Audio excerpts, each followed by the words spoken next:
tuwa.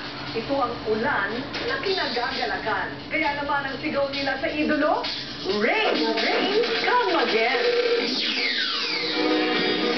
Bagyo ang dating niya sa entablado. At maging sa pagganap sa mga teleserye. Hahanga ka sa kanyang galing. Taong 2002 nang pasukin ni Rain o Jung Ji-hoon ang showbiz. Tulad din ng ilang lokal na artista, nagmula siya sa hirap. At dahil sa ambisyon, ay nagtagumpay sa buhay. Pinagsumikapan niya para marating kung ano man yung kinaroonan niya ngayon. Yun talagang sariling sikap niya. Nagkasakit yung mother niya ng diabetes na nagkataon na nag-uumpisa siya ng bilang artista. Noong nagsisimula ay inulan din ng pagsubok si Rain. Lahat ng pinag-auditionan niya, nireject siya. Tapos, after 7 tries, saka lang siya pumasa. Mula sa pagiging miyembro ng isang banda sa Korea, ay naging ganap na artista si Rain. At sa kanyang unang pagsabak sa pag-arte sa Korean telenobelang Sangdu, Let's Go to School, nasilip agad ang kanyang husay. Sinuklian ito ng pagkilala mula sa Korean Broadcasting System bilang pinakamahusay na baguhang aktor. At kahit sa Hollywood, hindi nagpatalo ang buhos ng swerte kay Rain. 2 pelikula ang kanyang pinagbidahan sa Amerika. Ang Ninja Assassin, kung saan ginampanan niya ang papel na hired killer. Not born an assassin. At ang Speed Racer, na tumalakay sa grupo ng mga karerista sa Amerika. We might if you stop showing up. Ang album niyang It's Raining na inilabas noong 2005 ay bumenta ng higit sa 1 milyong kopya sa buong Asya. Dahilan para parangalan siya bilang kauna-unahang Koreano na kinilala sa MTV Awards. At noong 2006, napabilang din si Rain sa 100 Most Influential People Who Shape Our World ng Time Magazine. Halos 4 na taon lang ay naabot na ni Rain ang rurok ng kasikatan. At hindi nakaligtas ang gwapo at tinitiliang aktor at singer sa paghanga ng mga Pilipino. Sila ang miyembro ng Cloud Philippines, isang grupo ng mga tagahanga o fans club ni Rain sa buong Asya. 4 na taon na ang grupo. At bilang pagsuporta sa idolo, naging panata na nila ang mangolekta ng mga litrato, posters, album, at kung ano-ano pang bagay na may kinalaman sa kanilang idolo.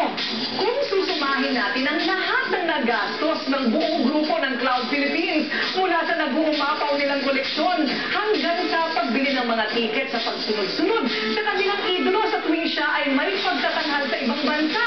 Naku, bibilib kayo dahil umaabot ito ng tumataginting na 2 milyong piso.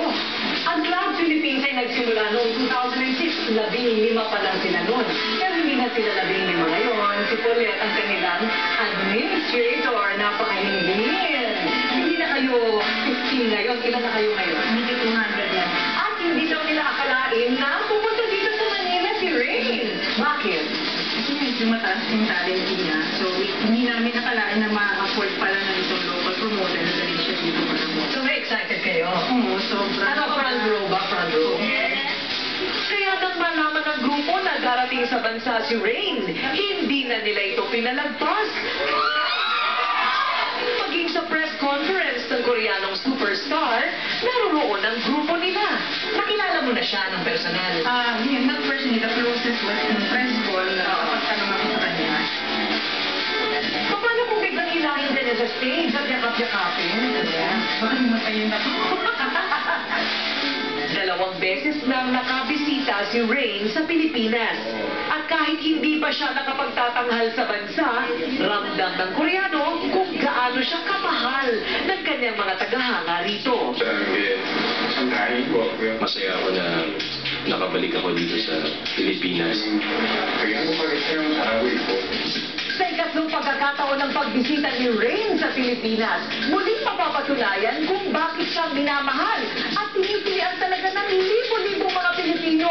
At dito mismo sa MOA Concert Ground masusukat ang tila bagyong popularidad ng Korean pop star. Dinumog ang kauna-unahang concert ni Rain sa Pilipinas. At ang mga miyembro ng Cloud Philippines, sa mismong harapan ng entablado sila nakaupo. Hindi nagpapigil ang mga fans ng araw na iyon.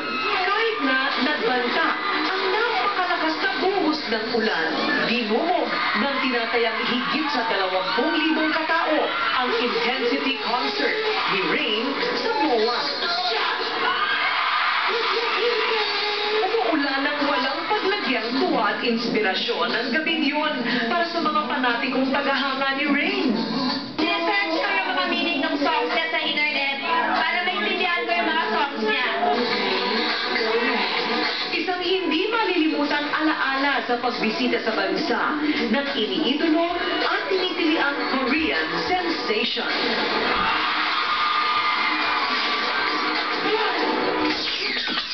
Susunod, kapag malamig at umuulan, sarap